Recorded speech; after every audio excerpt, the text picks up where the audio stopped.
Hey, this is Dave DeCamp from antiwar.com. This is anti-war news for Monday, August 28th, 2023.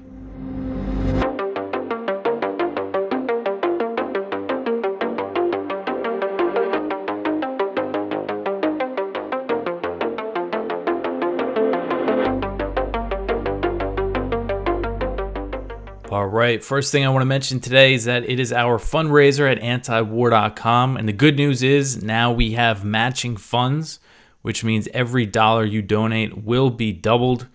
We have $30,000 in these matching funds, and we need to get to our goal of raising $80,000 for this fundraiser. So if you haven't donated yet, now's a great time to do it. You could double your impact. Go to antiwar.com/donate. And you can see the different ways that you can support us using credit card, PayPal, cryptocurrency. There's special donations you could set up, or you could set up a monthly recurring payment. So go to antiwar.com/donate. Please help us out with that. And now to get into the news, the first story at the top of antiwar.com today, the U.S. expects to back Ukraine into 2024 and beyond. So most senior U.S. officials want to keep supporting the proxy war against Russia and are not looking for diplomatic off-ramps despite Ukraine's faltering counteroffensive. And this was reported by a Washington Post columnist, David Ignatius. So Ignatius, and this was published on Sunday, he's known to have, a lot of high-level sources in the government, especially the CIA. He's kind of considered the closest, when it comes to the columnists from the big papers, the closest to the CIA. That's what Scott Horton tells me, at least. But I just want to read this one excerpt from his article. It reads, quote, "I heard this same sentiment across all levels of the U.S. government in recent days. This summer has been frustrating and, in some ways, disappointing for Ukraine and its Western backers. But rather than look for a quick diplomatic exit ramp, most senior U.S. officials appear more convinced than ever of the need to stand fast with Kiev. The United States, in their view, cannot be seen to abandon its ally," end quote. So, despite this struggling counteroffensive, they're saying, he says most senior U.S. officials, which means, Blinken, Sullivan, and all their deputies, I'm sure, are all gung-ho about continuing this war as well. But U.S. intelligence has determined that Ukraine's counteroffensive will fail to meet its core objective of severing Russia's land bridge to Crimea. That was reported by the Washington Post recently, and it was again in Ignatius's column.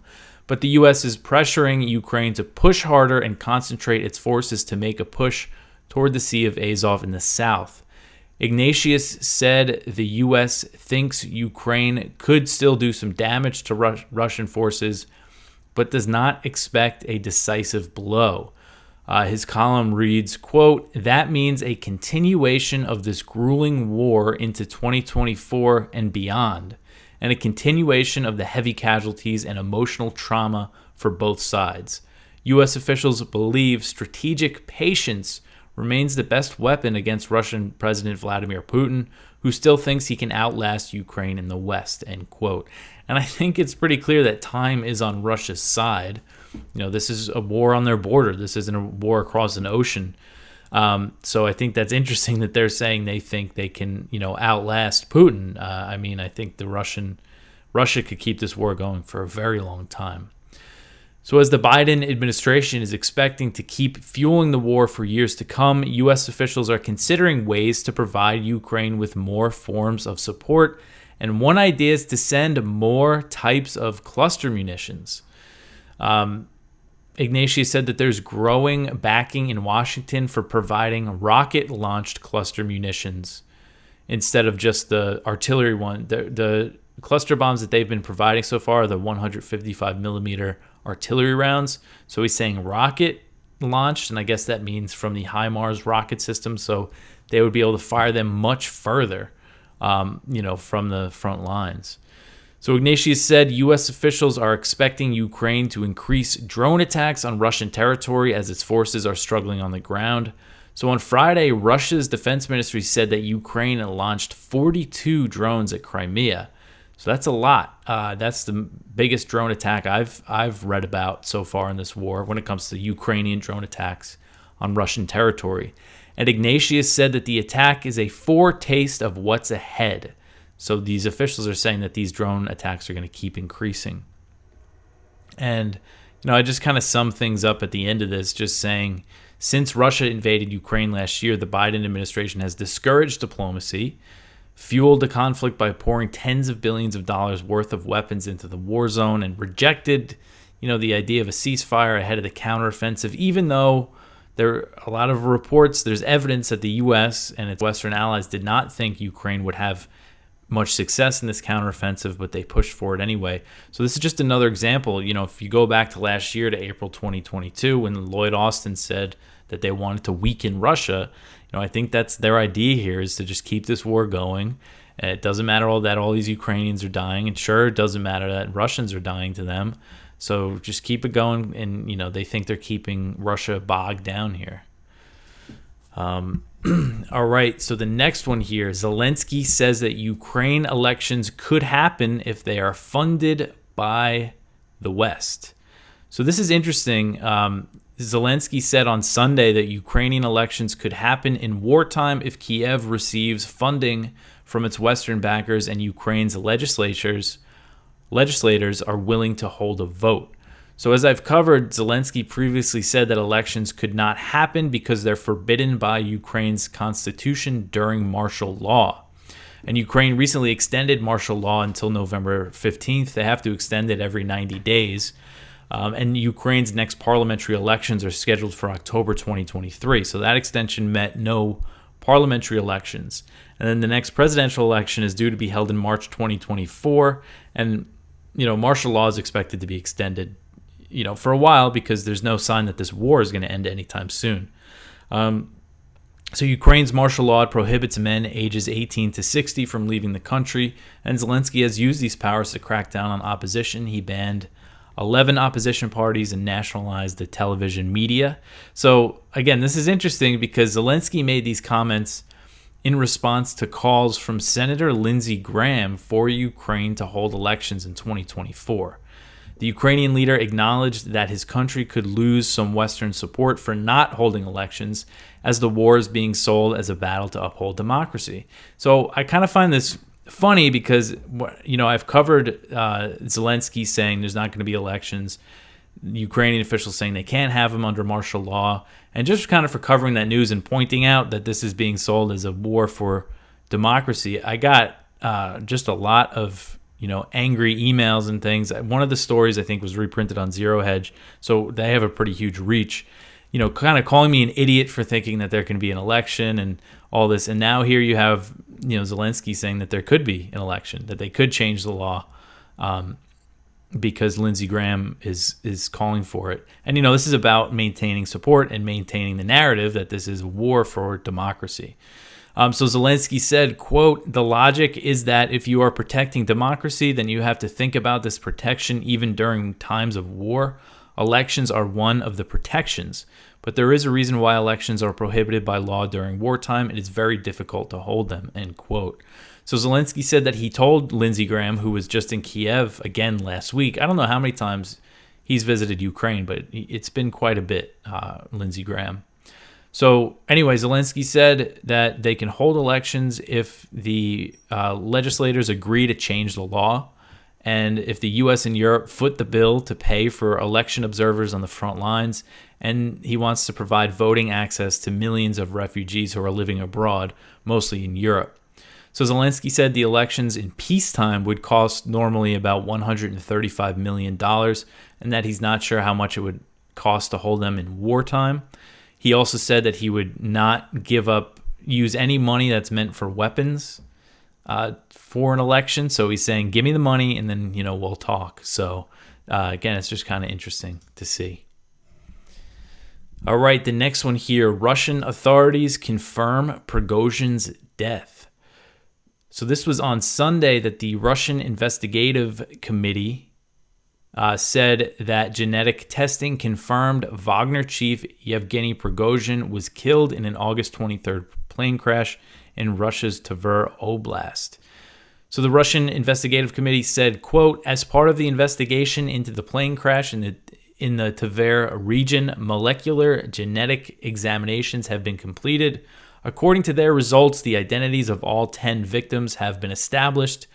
They correspond to the list stated in the flight manifest, end quote. So if you remember when the plane first crashed, Russia's Air Transport Authority said that the list of passengers included Prigozhin, and it also included Dmitry Utkin, who's a Wagner commander, believed to be a co-founder of the group, and Prigozhin's kind of acted as Prigozhin's deputy.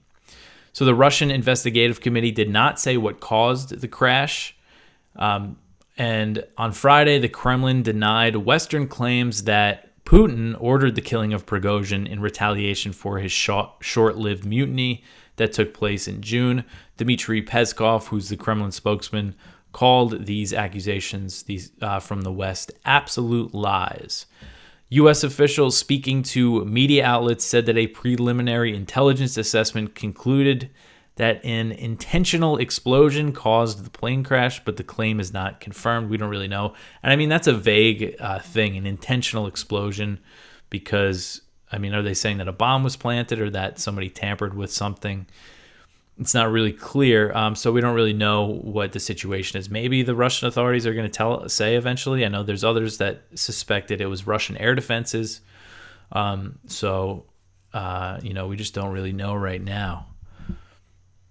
All right, the next one here, the U.S. Navy says that China must be challenged in the South China Sea. So the commander of the U.S. Navy's 7th Fleet said Sunday that the U.S. must challenge China's aggressive behavior in the South China Sea, which is an area that has become a potential flashpoint for a conflict between Washington and Beijing.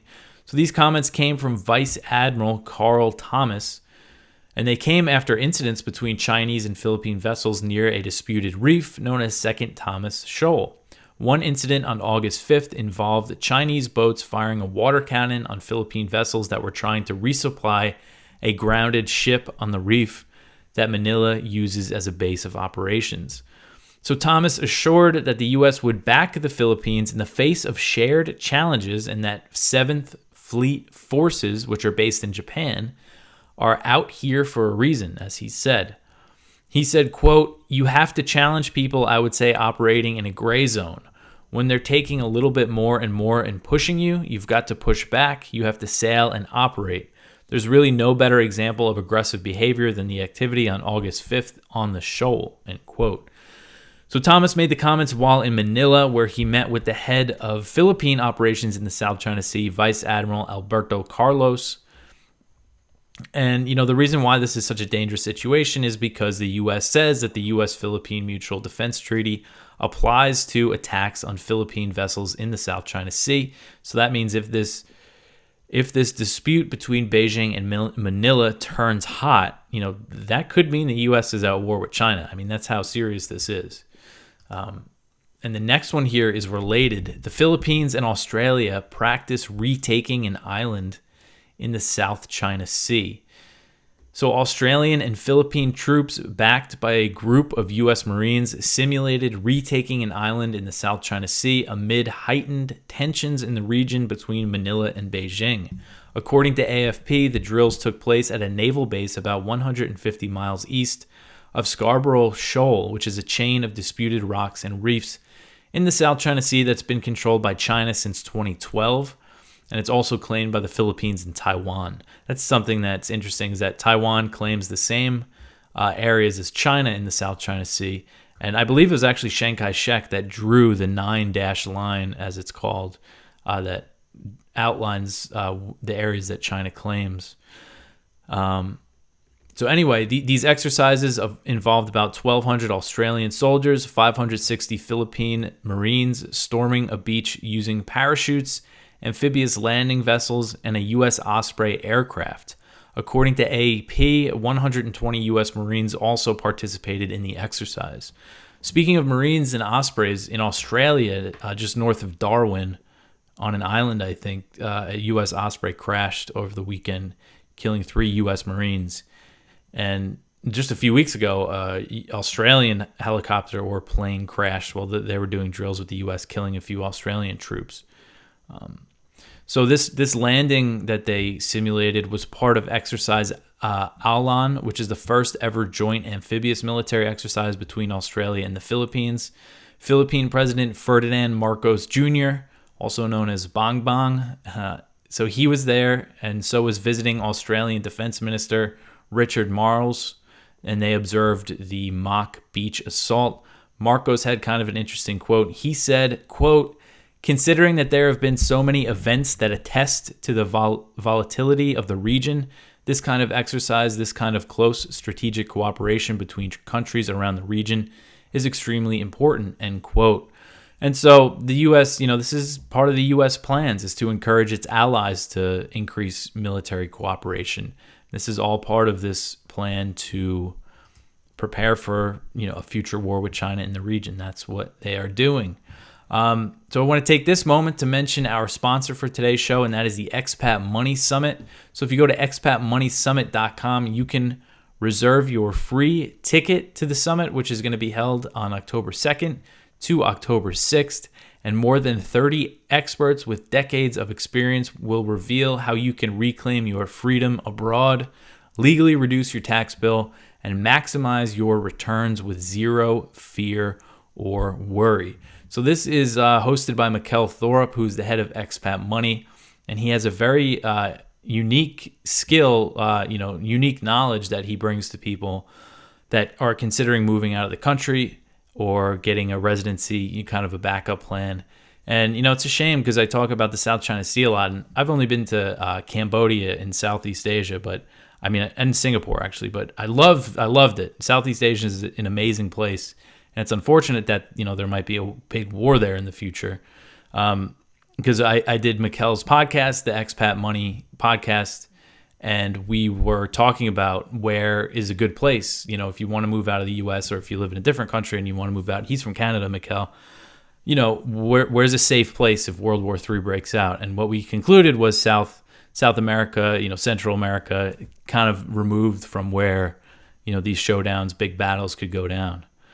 So go to expatmoneysummit.com again to get your free ticket. Lots of great speakers, and you could just learn a lot of really interesting things. And again, I think in this day and age when you could work online, it's something, even if you haven't considered it, I think it's worth checking out because you might be surprised by, how realistic it could be for you to pursue something like moving out of the country. All right, so the next news story here, the U.S. launches airstrike in Somalia, claims 13 killed. So the U.S. launched an airstrike in Somalia early in the morning on Saturday, and this was reported by U.S. Africa Command in a press release on Sunday. So AFRICOM said the strike was launched about 28 miles northwest of the southern port city of Kismayo, which is down in the south. And sorry, I just lost my spot here. Oh, so the AFRICOM said that its initial assessment found 13 al-Shabaab fighters were killed and no civilians were harmed. And, we always have to point out that the Pentagon and AFRICOM, especially in Somalia, they're notorious for undercounting civilian casualties. If there's no media pressure, then, they're not going to tell us that they killed or hurt civilians. AFRICOM said the strike was launched in support of the U.S.-backed Mogadishu-based government, whose forces were engaged with al-Shabaab on the ground. So the last known U.S. airstrike in Somalia was conducted by AFRICOM on August 15th. So as far as I know, this is the second U.S. airstrike in Somalia in August, but we also don't know. The CIA could also be launching drone strikes or other, factions of the U.S. military that are more secretive than, these AFRICOM airstrikes. All right, the next one here. Niger places its military on high alert amid tensions.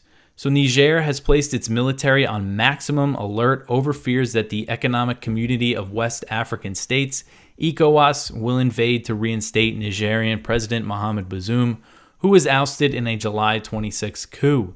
An internal document issued by Niger's junta by their defense chief said the order to put the military on its highest state of readiness is to avoid a general surprise. The document said that the threats of aggression to the national territory are increasingly being felt. So ECOWAS has been threatening military action to reinstate Bazoum if diplomacy fails. According to Reuters, the bloc tried to downplay its threats on Friday, saying that it was still leaving room for negotiations while not ruling out military action. So ECOWAS Commission President said, quote, "For the avoidance of doubt, let me state unequivocally that ECOWAS has neither declared war on the people of Niger, nor is there a plan as it is being purported to invade the country," end quote. But that's just not true, because they are threatening intervention, and if you need to intervene to reinstate Bazoum, that's going to require an invasion, and it could really spiral into a major regional war. So another update is that when I've been covering this, I've been mentioning that Burkina Faso and Mali have said if ECOWAS attacks Niger, they'll consider it a declaration of war against them.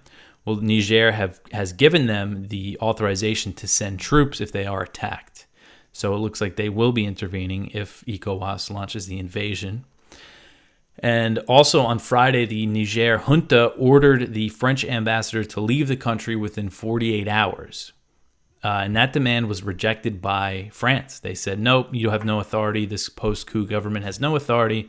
We're not going anywhere. So that deadline has expired. So, let's see if they try to do something about it. And just a reminder that France has troops in Niger. They have about 1,500, and the U.S. has about 1,100 troops in that big drone base that they sure don't want to give up. All right, the next one here, Saudi Arabia mulls nuclear power offer from China. So this article is from Middle East Eye, and this is interesting because, the U.S. really wants to get this Saudi-Israel normalization deal. The Biden administration wants to clinch this before the elections, which I think is just unlikely, just not going to happen. I don't think either side is really going to go for it. Unless the U.S. gives them everything that they're asking for. The Saudis want a security guarantee from the U.S. Israel's saying that they want new security guarantees now from the U.S. And another thing the Saudis want is help developing a nuclear program, a civilian nuclear program. So what's interesting is that Saudi Arabia is now, this is according to a report from Financial Times, but I think I've seen it elsewhere as well, that the Saudis are considering bids to build a nuclear power station from countries including China, Russia, and France, as the kingdom attempts to pressure the U.S. over a sensitive security pact. So again, this is just, I think the Saudis are, really trying to use their leverage with the U.S., and that has a lot to do with what they've been doing lately with China, and they just normalized with Iran. Not saying, that they normalize with Iran to get leverage over the U.S., but I think they're going to use, they know that they have a lot of leverage over the U.S. right now. And even though, there's that report recently that said the Saudis were basically slaughtering Ethiopian migrants on their border, Biden's still looking to, give them these new security guarantees because they really want this normalization deal with Israel. I think they're going to be willing to look past a lot of things that the Saudis are doing. So it's just, and Saudi Arabia has been invited to join BRICS, which is a pretty big deal, considering that they're, the ones that back the petrodollar by trading all their oil with the dollar. All right, the last one here. This is an article from Kyle Anzalone over at the Libertarian Institute. Milley says that the U.S. is in the Middle East for years to come. So America's top general said that Washington plans to maintain its force posture in the Middle East. Chairman of the Joint Chiefs, General Mark Milley, stressed the region's significant importance to American foreign policy. This was in an interview on TV, Jordanian TV. Milley said, quote, "I can't imagine that the United States would ever walk away from the Middle East. I think we'll remain committed for many, many years and decades to come. We have a very close friendships and partnerships, and we want to make sure that the region is stable. Obviously, the region is a primary source of oil and energy resources for other parts of the world," end quote. And then he specifically was discussing Iraq and Syria, where the U.S., on paper is there to fight ISIS, even though ISIS doesn't really control any significant territory. They're relegated to the kind of rural areas. And again, they don't hold really any territory. But Milley says that there's still ISIS. We got to stay in Iraq and Syria. He said, quote, "There are still fighters in small groups in and around Syria and around Iraq, and if we were to somehow suddenly withdraw, the Islamic State could reconstruct themselves, so the situation is much, much better than it was. But it still requires a level of commitment, so we've got some modest amount of forces in Syria, and we've got forces in Iraq," end quote. So, I mean, the presence in Syria is really about the sanctions, the economic campaign against Syria. The U.S. is able to control about a third of the country of Syria in the eastern part because they back the Kurdish-led SDF. And again, on paper, they're there for ISIS, but if they left, I mean, the Kurds have said that they would, work out a deal with Damascus, and they're all enemies of ISIS, Syria and all of its allies, and the Kurds. So, there's plenty of people to fight ISIS if the U.S. leaves. So it's just kind of a fake talking point to justify this continued presence. That's a very dangerous presence that risks war with Russia, because Russia has a presence in Syria. It's just a tripwire for a major war. But that's it for the news for today. Go check out our Viewpoints. We have one from William Astore, the most fundamental problem with the U.S. military. One from Ted Snyder, who killed Evgeny Prigozhin, his thoughts on his death. One from Alex Norritstay, I always pronounce his name wrong. That's over at the Cato Institute. The chance of being killed by foreign-born terrorists is 1 in 4.3 million per year. One from Daniel Davis at 1945. Fighting China over Taiwan could cripple the U.S. military. And Scott Horton just did a really good interview with Lyle Goldstein about what the cost of a war over Taiwan would be. Because, all these think tanks, what the think tanks are estimating is pretty horrific. Basically, in the first 2 weeks, thousands of U.S. troops would be killed. Nearly 1,000 U.S. planes would be downed. We would lose tons of ships. And the U.S. would exhaust, all of its missiles. But they get more into kind of really what it means. And those think tanks never really consider nuclear escalation, which is something that they discuss. And then the spotlight is from Branko Marchtich at Responsible Statecraft. Are U.S. officials signaling a new forever war in Ukraine? Well, that's everything for me for today. Please help us with our fundraiser, antiwar.com/donate. You could also help us out just by sharing this show, telling your friends about antiwar.com, liking, subscribing, following us on Twitter, all that stuff. I'll be back tomorrow with some more news. Thanks for listening.